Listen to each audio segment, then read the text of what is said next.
بسم اللہ الرحمن الرحیم۔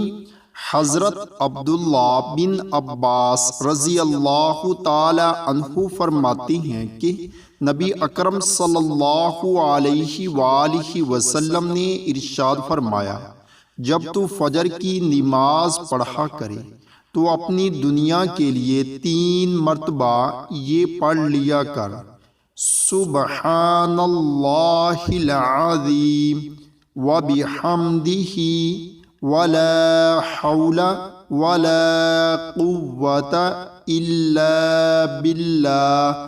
تو اللہ تعالیٰ تجھے 4 بیماریوں سے نجات میں رکھے گا: پاگل پن، کوڑ، اندھا پن اور فالج کی بیماری سے۔